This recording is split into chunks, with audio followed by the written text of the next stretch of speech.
رب کا فرمان یہ پیارا قرآن، ہمارا قرآن، ہمارا قرآن۔ الحمدللہ رب العالمین والصلاة والسلام علی خاتم النبیین، اما بعد فاعوذ باللہ من الشیطان الرجیم، بسم اللہ الرحمن الرحیم۔ الصلاة والسلام علیک یا رسول اللہ وعلی آلک واصحابک یا حبیب اللہ۔ الصلاة والسلام علیک یا نبی اللہ وعلی آلک واصحابک یا نور اللہ۔ اللہ کے پیارے اور آخری نبی مکی مدنی عربی قرشی صلی اللہ علیہ وآلہ وسلم کا فرمان ہے، جو مجھ پر ایک مرتبہ درود پاک پڑھتا ہے اللہ رب العزت اس بندے پر 10 رحمتیں نازل فرماتا ہے، اور جو مجھ پر 10 مرتبہ درود پاک پڑھتا ہے اللہ پاک اس پر 100 رحمتیں نازل فرماتا ہے، اور جو مجھ پر 100 مرتبہ درود پاک پڑھتا ہے اللہ پاک اس کی دونوں آنکھوں کے درمیان لکھ دیتا ہے یہ بندہ نفاق اور جہنم کی آگ سے آزاد ہے۔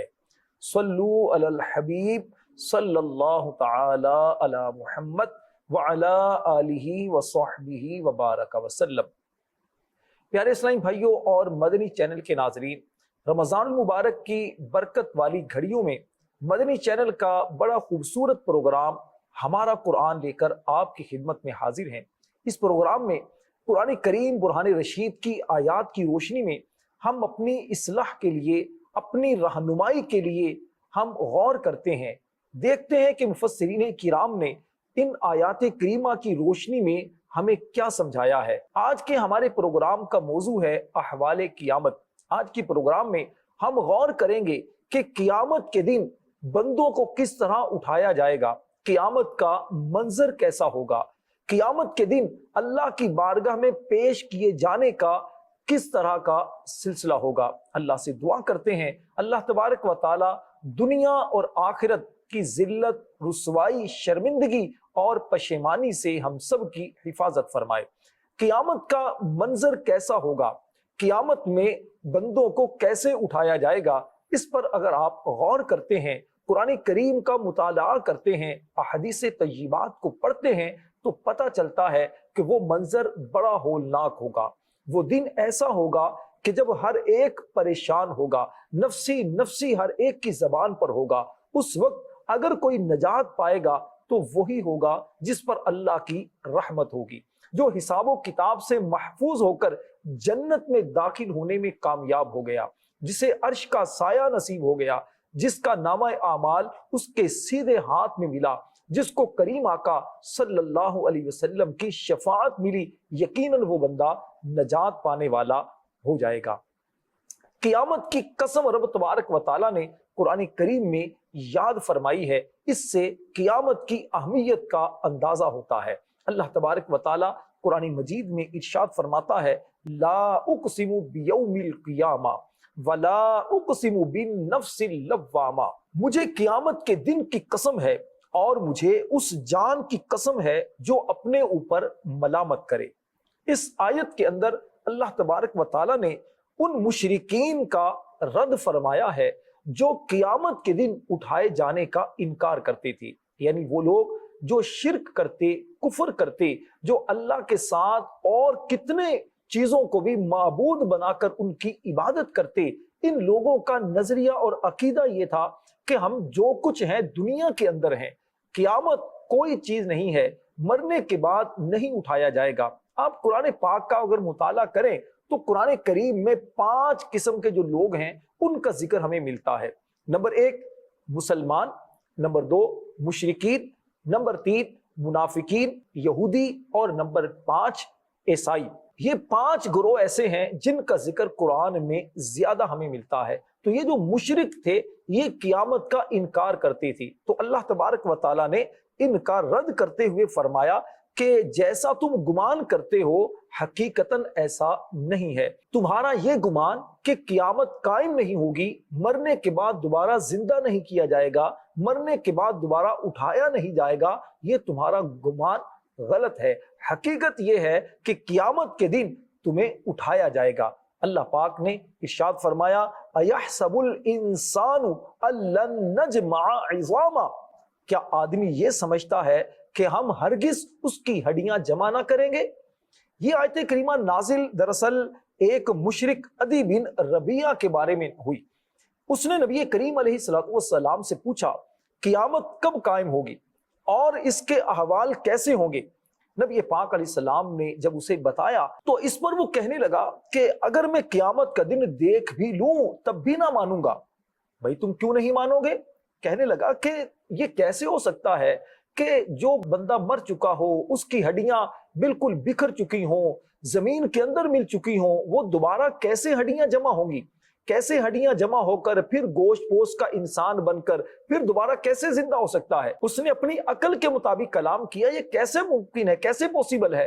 تو اللہ تعالیٰ نے اس کا رد کیا اور بتایا کہ کیا انسان یہ سمجھتا ہے کہ ہم اس کی ہڈیوں کو جمع نہ کریں گے؟ فرمایا اس پر غور اسے کرنے کی ایک دعوت دی گئی کہ دیکھیے یہ تو ہڈیاں ہیں، یعنی جو پہلے پیدا ہو چکی ہیں، یہ دوبارہ ان کو پیدا کرنا یہ کوئی اتنی بڑی بات نہیں۔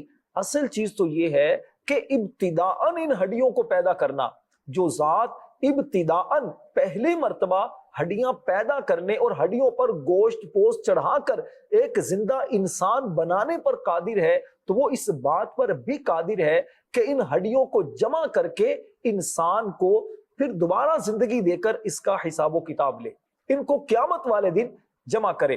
اللہ کریم نے مزید ارشاد فرمایا بلا قادرین علی ان نسوی بنانا، کیوں نہیں ہم اس بات پر قادر ہیں کہ اس کے انگلیوں کے پوروں تک کو ٹھیک کر دیں۔ ارشاد فرمایا کہ کیا کافر یہ گمان کرتا ہے کہ ہم اس کی ہڈیوں کو جمع نہیں کر سکتے؟ کیوں نہیں ہم اس کی ہڈیوں کو جمع کر سکتے ہیں۔ فرمایا ہم تو اس بات پر بھی قادر ہیں کہ اس آدمی کی انگلیاں جیسی تھیں کسی فرق کے بغیر ویسی ہی کر دیں اور ان کی ہڈیاں ان کے مقام پر پہنچا دیں۔ جب ہم چھوٹی چھوٹی ہڈیوں کو اس طرح ترتیب دے سکتے ہیں تو بڑی ہڈیوں کا کیا کہنا، انہیں تو بدرجہ اولا ترتیب دے سکتے ہیں۔ دیکھیں انسانی عقل بھی اس بات کا تقاضا کرتی ہے کہ چھوٹی چھوٹی جو چیزیں ہوتی ہیں ان کو ترتیب دینا یہ مشکل ہوتا ہے، بڑی چیزوں کو ترتیب دینا یہ مشکل نہیں ہوتا۔ جب اللہ تبارک و تعالیٰ نے ہمارے جسم کی چھوٹی چھوٹی ہڈیوں کو کس انداز سے ترتیب دیا ہے، آپ صرف انگلیوں پر اگر غور کریں جس کا قرآن کریم میں ذکر کیا گیا، ہماری انگلیاں جو ہاتھوں کی انگلیاں ہیں، اس ایک انگلی کے اندر کتنی ساری ہڈیاں ہیں۔ ان ہڈیوں کو کس طرح رب تعالیٰ نے ترتیب دے کر ایک خوبصورت شکل کے اندر بنایا ہے۔ تو جو رب تعالیٰ اس بات پر قادر ہے، جو پہلی مرتبہ اس نے ایسا کیا ہے، تو دوبارہ اس کے لیے کیا مشکل ہے؟ جو ایک انگلی کی ہڈیوں کو اس طرح ترتیب دے سکتا ہے، تو انسانی جسم کی بڑی بڑی ہڈیوں کو جمع کر کے اس کو ایک انسان بنا دینا اس کے لیے کیا مشکل ہے؟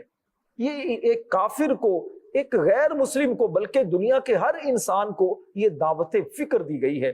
مزید اللہ تبارک و تعالی قیامت کے بارے میں ارشاد فرماتا ہے جو لوگ قیامت کا انکار کرتے ہیں ان لوگوں کو اللہ کریم فرماتا ہے بل یرید الانسان لیفجر اماما یسأل ایان یوم القیامہ، بلکہ آدمی چاہتا ہے کہ وہ اپنے آگے کو جھٹلائے، پوچھتا ہے قیامت کا دن کب ہوگا۔ اب انسان قیامت کے دن کو کیوں جھٹلاتا ہے، قیامت سے بے خوف کیوں ہوتا ہے؟ علماء کرام نے، مفسرین کرام نے اس کے چند معنی بیان کیے ہیں۔ ایک وجہ تو یہ بیان فرمائی کہ اس کا مطلب یہ ہے کہ انسان کا مرنے کے بعد اٹھائے جانے کا انکار کرنا اس وجہ سے نہیں ہے کہ اسے شک ہے یا اس کے پاس کوئی دلیل نہیں ہے، وہ یہ سمجھتا ہے کہ شاید اس پر کوئی دلیل نہیں ہے، بلکہ اس کی وجہ یہ ہے کہ انسان گناہوں پر اور غلط کاموں پر قائم رہنا چاہتا ہے۔ اس کی دلیل یہ ہے کہ وہ مذاق اڑانے کے طور پر پوچھتا ہے کہ قیامت کا دن کب ہوگا، یعنی وہ اپنے آپ کو گویا ایک تسلی دے رہا ہوتا ہے کہ میں نے مرنا تھوڑی ہے، کیونکہ جسے یہ پتا ہو کہ مرنے کے بعد دوبارہ اٹھایا جائے گا تو وہ بندہ گناہوں کے اندر تھوڑی مبتلا ہو سکتا ہے۔ اچھا، اور موت ایک ایسی اٹل حقیقت ہے کہ جس کا دنیا میں کوئی بھی انکار نہیں کرتا۔ قرآن کریم میں رب تعالیٰ فرماتا ہے کل نفس ذائقۃ الموت، ہر جان کو موت کا ذائقہ چکھنا ہے. موت کا تو ہر بندہ ہی یقین رکھتا ہے, چاہے مسلمان ہو چاہے غیر مسلم ہو. دنیا میں کوئی بندہ بھی آپ کو ایسا نہیں ملے گا روئے زمین پر جو موت کا انکار کرنے والا ہو. ہاں, انکار کرتے ہیں موت کے بعد دوبارہ زندہ کیے جانے پر. مسلمان کا نظریہ یہ ہے کہ مجھے مرنے کے بعد اٹھایا جائے گا. اس کی وجہ سے مسلمان نیک کام کرتا ہے. تنہائی کے اندر ہو تب بھی گناہوں سے بچتا ہے, لوگوں کے سامنے ہو تب بھی گناہوں سے بچتا ہے. اگر وہ گناہ کر بھی بیٹھتا ہے, گانے باجے سن لیتا ہے, اگر وہ گالیاں نکال لیتا ہے, کوئی بھی گناہ کر بیٹھتا ہے تو اس کے دل کے اندر سے صدا آتی ہے کہ تم غلط کر رہے ہو, اللہ کی بارگاہ میں تمہیں پیش ہونا ہے. نتیجہ یہ ہوتا ہے کہ وہ پھر توبہ کی طرف مائل ہوتا ہے. لیکن غیر مسلم, اس کا تو نظریہ ہی نہیں, اس کا تو عقیدہ ہی نہیں, اس کا کنسیپٹ یہ ہوتا ہے کہ جو کچھ ہے دنیا ہے. اسی وجہ سے وہ صرف دنیا کے لیے محنت کر رہا ہوتا ہے, وہ دنیا بنانے کے لیے کوششیں کر رہا ہوتا ہے. کسی کو دھوکہ دینا پڑے, کسی کی منت سماجت کرنی پڑے, حلال حرام کی تمیز کا کوئی کنسیپٹ اس کے سامنے نہیں ہوتا. اس کے سامنے صرف یہ ہوتا ہے کہ مجھے دنیا بنانی ہے, مجھے کامیاب ہونا ہے. اور وہ کامیابی کس کو سمجھتا ہے کہ میں بہت زیادہ پیسے والا ہو جاؤں, میری شہرت ہو جائے, سب کی زبانوں پر میرا نام ہو جائے, لوگ میری تعریف کریں. گویا وہ یہی سمجھتا ہے کہ بس جو کچھ ہے وہ دنیا ہی دنیا ہے. وہ قیامت کا انکار کرتا ہے, قیامت کا انکار کرتا ہے. اور جب اس کے سامنے کوئی بات کرتا ہے کہ اللہ کے بندے مرنا ہے, مرنے کے بعد اٹھنا بھی ہے, تو پھر وہ مذاق کے طور پر کہتا ہے کون سی قیامت, کاہے کی قیامت, جو کچھ ہے دنیا ہی ہے. تو اپنی غلط عادتوں کو, اپنے گناہوں پر قائم رہنے کے لیے وہ قیامت کا مذاق کے طور پر انکار کرنا شروع کر دیتا ہے. دوسری وجہ, حضرت عبداللہ بن عباس رضی اللہ تعالی عنہما فرماتے ہیں کہ اس آیت کا معنی ایک یہ ہے کہ آدمی مرنے کے بعد اٹھائے جانے اور قیامت کے دن حساب ہونے کو جھٹلاتا ہے, حالانکہ یہ اس کے سامنے ہے. کیوں جھٹلاتا ہے؟ اس لیے جھٹلاتا ہے کہ میں نے کون سا اٹھنا ہے, کس چیز کا حساب دینا ہے. تو جھٹلانے کے طور پر وہ اپنے آپ کو تسلی دے رہا ہوتا ہے, یعنی گویا وہ خود کو یہ باور کرانے کی کوشش کر رہا ہوتا ہے میں نے کون سا کسی کو حساب دینا ہے, میں نے کون سا کسی کو جواب دینا ہے. تو نتیجہ یہ ہوتا ہے وہ گناہوں کے اندر مزید دھنسا چلا جاتا ہے. اب ذرا غور کیجئے نا, اگر آپ کوئی کام کر رہے ہیں اور آپ کو پتا ہو کہ میں نے جواب دینا ہے, جیسے یوں سمجھیے آپ آفس میں کام کرتے ہیں, کیمرے لگے ہوں, تو اب آپ کام ٹھیک کریں گے. کیوں؟ آپ کو کیمرے کا ڈر ہے. آپ سفر کر رہے ہوں اور آپ کو پتا ہو سگنل بند ہے اور کیمرہ بھی لگا ہے, تو کیا ہوگا؟ کیمرے کے ڈر کی وجہ سے آپ سگنل توڑیں گے نہیں. آپ اسی طرح کسی شاپنگ سینٹر میں جاتے, چوری نہیں کرتے, کیوں؟ کیمرہ لگا ہے, کیمرہ دیکھ لے گا. یعنی کیمرے کا ڈر ہے, اس ڈر کی وجہ سے آپ غلط کام نہیں کرتے. تو کیا خیال ہے, اللہ تو دیکھ رہا ہے. میرے پیارے مسلمان بھائیوں, پیارے اسلامی بھائیوں, مدنی چینل کے ناظرین, ہم مسلمان ہیں, ہمارا تو یہ عقیدہ ہے کہ اللہ دیکھ رہا ہے. کرامن کاتبین, یہ فرشتے ہمارا اعمال نامہ لکھ رہے ہیں. ہمارا تو یہ عقیدہ ہے کہ جس زمین پر ہم کوئی اچھا یا برا کام کرتے ہیں وہ زمین ہمارے اس عمل پر گواہ بن جاتی ہے. اللہ قرآن میں فرماتا ہے یومئذ تحدث اخبارہا, فرمایا جس دن یہ زمین اپنی خبریں بیان کرے گی, اور قیامت والے دن ہمارے ہاتھ یہ بھی گواہی دیں گے, ہماری زبان بھی اللہ کی بارگاہ میں گواہی دے گی. اچھے کام کیے ہوں گے ہماری نیکیوں پر گواہ بنیں گے, غلط کام کیے ہوں گے تو ہمارے گناہوں پر یہ گواہ بنیں گے, اور اس وقت ہمیں بچانے والا کوئی نہیں ہوگا. تو میں عرض یہ کر رہا تھا کہ انسان قیامت کا انکار اس وجہ سے بھی کر رہا ہوتا ہے, اپنے آپ کو یہ سمجھانے کی کوشش کرتا ہے کہ مجھے اٹھنا ہی نہیں, تو اس طور پر پھر وہ انکار کر بیٹھتا ہے. اسی طرح تیسرا معنی, حضرت سعید بن جبیر رضی اللہ تعالی عنہ فرماتے ہیں کہ اس آیت کا ایک معنی یہ ہے کہ آدمی پہلے گناہ کرتا ہے اور توبہ کرنے میں ٹال مٹول سے کام لیتا ہے, اور یہی کہتا رہتا ہے کہ اب توبہ کروں گا, پھر توبہ کروں گا, کل توبہ کروں گا, 10 سال کے بعد توبہ کروں گا, ابھی تو جوانی ہے, بڑھاپے میں توبہ کروں گا. فرمایا یہاں تک کہ اسے موت آ جاتی ہے اور وہ اپنی بدیوں میں ہی مبتلا ہوتا ہے. میرے پیارے اسلامی بھائیو, یہ شیطان کا بہت خطرناک وار ہے کہ انسان گناہ بھی کیے جا رہا ہوتا ہے اور توبہ کی طرف آتا بھی نہیں. وہ یہی سمجھ رہا ہوتا ہے کہ شاید مجھے زندگی ملی ہوئی ہے, ابھی جوانی ہے, شاید مجھے موت نہیں آئے گی. حالانکہ اگر آپ غور کریں تو جوانی میں کتنے جنازے ہم اپنے ہاتھوں سے اٹھا کر قبرستان لے کر چلے گئے, ہمارے سامنے کتنے بچے موت کے آغوش میں چلے گئے, ہمارے سامنے کتنے ایسے نوجوان، کتنے ایسے بزرگ، کتنے پہلوان چلے گئے کہ جنہیں خود اپنے ہاتھوں ہم اٹھا کر قبرستان لے کر گئے، جس کے غسل ہم نے خود اپنے ہاتھوں سے دیے۔ کسی نے کیا خوب کہا ہے، آگاہ اپنی موت سے کوئی بشر نہیں، سامان 100 برس کا پل کی خبر نہیں۔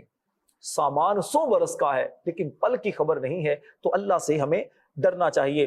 بہرحال احوال قیامت پر میں عرض کر رہا تھا، رب تبارک و تعالی قیامت کی دہشت، قیامت کے حالت اور کیفیت کو مزید اس طرح بیان فرماتا ہے، فَإِذَا بَرِقَ الْبَصَرُ وَخَسَفَ الْقَمَرُ وَجُمِعَ الشَّمْسُ وَالْقَمَرُ، تو جس دن آنکھ دہشت زدہ ہو جائے گی اور چاند تاریک ہو جائے گا اور سورج اور چاند کو ملا دیا جائے گا۔ اس سے پہلی آیت میں بیان ہوا کہ کافر نے قیامت کے واقع ہونے کو بعید سمجھتے ہوئے مذاق اڑانے کے طور پر سوال کیا تھا کہ قیامت کب ہوگی۔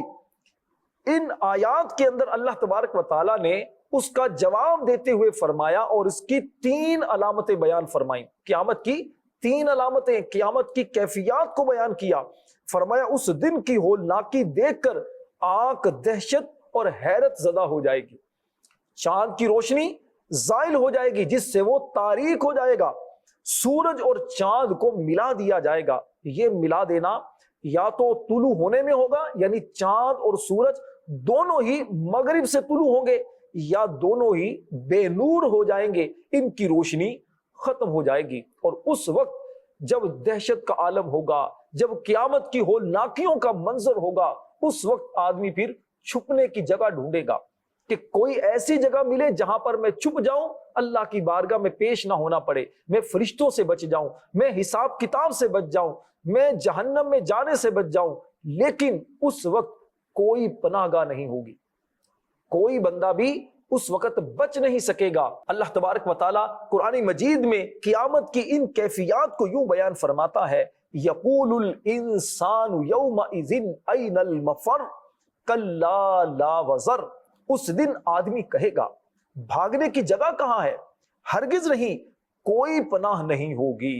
میرے پیارے اسلامی بھائیوں، ان آیات کا خلاصہ یہ ہے کہ قیامت کا انکار کرنے والا انسان جب قیامت کے ان احوال کو دیکھے گا تو کہے گا کہ میں اس نازل ہونے والی ہولناکی سے بچنے کے لیے کس طرف بھاگ کر جاؤں۔ اللہ تعالیٰ ارشاد فرماتا ہے کہ وہاں بھاگ جانا اسے کوئی فائدہ نہیں دے گا، کیونکہ اس طرح اسے نجات نہیں ملے گی۔ اس دن نہ ہی پہاڑ یا قلعہ، کوئی جگہ ایسی نہ ہوگی جہاں وہ اللہ تعالیٰ سے بچ سکے۔ ارشاد فرمایا اِلَىٰ رَبِّكَ يَوْمَئِذٍ الْمُسْتَقَرُّ، اس دن تیرے رب ہی کی طرف جا کر ٹھہرنا ہے۔ یعنی جس دن یہ کام ہوں گے جن کا اوپر ذکر ہوا، اس دن تمام مخلوق اللہ تعالیٰ کی بارگاہ میں حاضر ہوگی اور ان کے اعمال کا حساب کیا جائے گا اور انہیں جزا دی جائے گی۔ اچھے اعمال والوں کو نیکیوں کی صورت میں جزا ملے گی اور ان کو جنت میں داخلہ نصیب ہوگا، اور گناہ کرنے والوں کو، اللہ سے شرک کرنے والوں کو، کفر کرنے والوں کو جہنم کی سزا ملے گی اور ہمیشہ ہمیشہ کے لیے جہنم ہی ان کا ٹھکانہ ہوگا۔ اللہ تعالیٰ جسے چاہے گا اپنی رحمت سے جنت میں داخل فرمائے گا اور جسے چاہے گا اسے اپنے عدل سے جہنم میں ڈالے گا۔ اللہ سے ہم دعا کرتے ہیں مالک کریم ہم سب کو بلا حساب و کتاب جنت میں داخلہ نصیب فرمائے۔ میرے پیارے اسلامی بھائیوں، قیامت کا وہ منظر جس میں بندے کو بتا دیا جائے گا کہ دنیا میں تو کیا کیا کرتا تھا، اس کے اعمال اس کے سامنے کر دیے جائیں گے اور بندہ ان کو جھٹلا نہیں سکے گا۔ اللہ تبارک و تعالیٰ فرماتا ہے یُنَبَّأُ الْإِنسَانُ يَوْمَئِذٍ بِمَا قَدَّمَ وَأَخَّرَ بَلِ الْإِنسَانُ عَلَى نَفْسِهِ بَصِيرًا وَلَوْ أَلْقَى مَعَاذِيرًا، فرمایا اس دن آدمی کو اس کا سب اگلا پچھلا بتا دیا جائے گا، بلکہ آدمی خود ہی اپنے حال پر پوری نگاہ رکھنے والا ہوگا، اگرچہ اپنی سب معذرتیں لا ڈالے۔ قیامت کے دن آدمی کو اللہ تعالیٰ کی بارگاہ میں پیش ہو کر محاسبہ کیے جانے اور اعمال کا وزن کیے جانے کے وقت اللہ تعالیٰ کی طرف سے اس کے سب اگلے پچھلے اعمال بتا دیے جائیں گے، بلکہ اس وقت تو آدمی انکار بھی نہیں کر سکے گا۔ جب بندے سے کہا جائے گا فلاں وقت میں تو نے ظلم کیا تھا، وہ کہے گا یا اللہ میں نے تو نہیں کیا تھا، تو اس کے ہاتھوں کو زبان دی جائے گی، یہ ہاتھ اللہ کی بارگاہ میں کلام کریں گے۔ اگر زبان سے کسی کی غیبت کی ہوگی، کسی کی عزت کو خراب کیا ہوگا، کسی کو گالی نکالی ہوگی، بندہ انکار کرے گا تو یہ زبان اللہ کی بارگاہ میں گواہی دے گی۔ آج تو یہ زبان وہ بولتی ہے نا جو ہم سوچتے ہیں، جو ہمارا دل کرتا ہے، جو ہماری عقل اور روح چاہتی ہے، یہ زبان وہ بولتی ہے۔ لیکن پیارے اسلامی بھائیوں، قیامت والے دن یہ زبان وہ نہیں بولے گی جو ہم چاہیں گے، بلکہ اس گوشت کے لوتھڑے کو اللہ تعالیٰ زبان دے دے گا، تو پھر یہ زبان وہ بولے گی جو اس زبان سے کیا گیا ہوگا۔ یہ زبان ہمارے اعمال پر گواہ بن جائے گی، اس وقت ہم انکار نہیں کر سکیں گے۔ اس دن کتنے خوش نصیب ہوں گے وہ لوگ جو اللہ کا دیدار کریں گے، جو اللہ کی رحمتوں کے سائے میں ہوں گے، ان کے چہرے تر و تازہ ہوں گے۔ رب تعالیٰ فرماتا ہے کچھ چہرے اس دن تر و تازہ ہوں گے، اپنے رب کو دیکھنے والے ہوں گے، اللہ اکبر، اور کچھ چہرے وہ بھی ہوں گے جو اس وقت سیاہ ہو جائیں گے، وہ اس وقت پریشانی کا شکار ہوں گے، چہرے ان کے دھواں دھواں ہو جائیں گے۔ اللہ اکبر۔ ایمان والے جب رب تبارک و تعالیٰ کا دیدار کریں گے، ان کو جنت کی خوشخبریاں دی جائیں گی، تو ذرا غور کیجئے کتنے مسرور ہوں گے، کتنے خوش ہوں گے۔ حضرت عبداللہ بن عمر رضی اللہ تعالی عنہ سے روایت ہے، رسول کریم صلی اللہ علیہ وسلم نے ارشاد فرمایا، ادنا درجے کا جنتی اپنے باغات، بیویوں، خادموں اور تختوں کو 1000 سال کی مسافت تک دیکھے گا، 1000 سال کی دوری تک دیکھے گا۔ اللہ تعالیٰ کے نزدیک ان میں سب سے زیادہ عزت والا وہ ہوگا جو صبح و شام اللہ کے دیدار سے مشرف ہوگا۔ اس کے بعد نبی کریم علیہ السلام نے پڑھا کہ کچھ چہرے اس دن تر و تازہ ہوں گے، اپنے رب کو دیکھنے والے ہوں گے۔ اللہ کریم ہم سب کو اپنا دیدار نصیب فرمائے۔ میرے پیارے اسلامی بھائیوں، کچھ چہرے اس دن بگڑے ہوں گے، وہ سمجھتے ہوں گے کہ ان کے ساتھ اچھا سلوک اب نہیں کیا جائے گا، دنیا کے اندر جو غلط کام وہ کرتے رہے، آج ان سے حساب کتاب کا دن ہے۔ اللہ تبارک و تعالی ارشاد فرماتا ہے وَوُجُوهٌ يَوْمَئِذٍ بَاسِرَةٌ تَظُنُّ أَن يُفْعَلَ بِهَا فَاقِرَةٌ، اور کچھ چہرے اس دن بگڑے ہوں گے، سمجھتے ہوں گے کہ ان کے ساتھ پیٹھ توڑ دینے والا سلوک کیا جائے گا۔ اس آیت سے کفار اور منافقین کا حال بیان کرتے ہوئے فرمایا جا رہا ہے کہ قیامت کے دن کچھ چہرے ایسے ہوں گے جب وہ اپنی بدبختی کے آثار دیکھیں گے اور اللہ تعالیٰ کی رحمت سے مایوس ہو جائیں گے، تو ان کا رنگ سیاہ ہو جائے گا اور ان سے خوشی کے آثار ختم ہو جائیں گے۔ میرے پیارے اسلامی بھائیوں اور مدنی چینل کے ناظرین، آج ہم زندہ ہیں، آج ہم توبہ کر سکتے ہیں، اللہ کو راضی کرنے والے اعمال کر سکتے ہیں، لیکن یاد رکھیے مرنے کے بعد قیامت والے دن ہماری کوئی نہیں چلے گی۔ قیامت کا وہ منظر جب سورج 1 میل کے فاصلے پر رہ کر آگ برسا رہا ہوگا، تانبے کی طرح دہکتی زمین پر انسان کو کھڑا کر دیا جائے گا، اس وقت انسان اپنے پسینے کے اندر ہی ڈبکیاں کھا رہا ہوگا، اپنے اعمال کے مطابق پسینہ آ رہا ہوگا۔ پہلے پسینہ نکل کر زمین کے اندر جذب ہوگا، پھر یہ پسینہ انسان کے پاؤں تک آئے گا، کسی کے گھٹنوں تک آئے گا، کسی کے پیٹ تک آئے گا، کوئی اپنے ہی پسینے کے اندر ڈبکیاں کھا رہا ہوگا۔ ایسے عالم میں جب انسان سے پوچھا جائے گا کہ دنیا میں زندگی کیسے گزاری، جوانی کیسے گزاری، مال کہاں سے کمایا، کہاں پر خرچ کیا، اپنے علم پر کہاں تک عمل کیا، نمازوں کی کیفیت کیا رہی، ماں باپ کی فرما برداری کی یا نافرمانی کی، دنیا کے اندر تو نے کس طرح زندگی گزاری، تو میرے پیارے اسلامی بھائیوں وہاں پر کوئی جواب نہیں بن پڑے گا اگر دنیا کے اندر اپنی زندگی اللہ رسول کی فرما برداری میں نہ گزاری ہوگی۔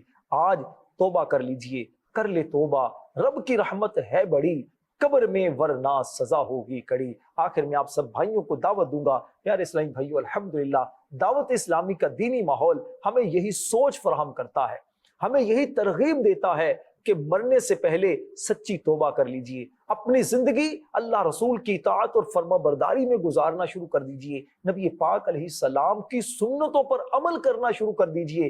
آج رو رو کر اللہ کو منا لیجئے، گناہوں سے سچی توبہ کر لیجئے، قیامت کے منظر سے ڈر جائیے، قیامت کی اس ہولناکیوں سے ڈر جائیے، اس پل صراط سے ڈر جائیے جو جہنم کی پشت پر ہوگا، جو بال سے باریک تلوار سے تیز ہے، جس سے گزر کر ہر ایک کو جنت میں جانا ہے۔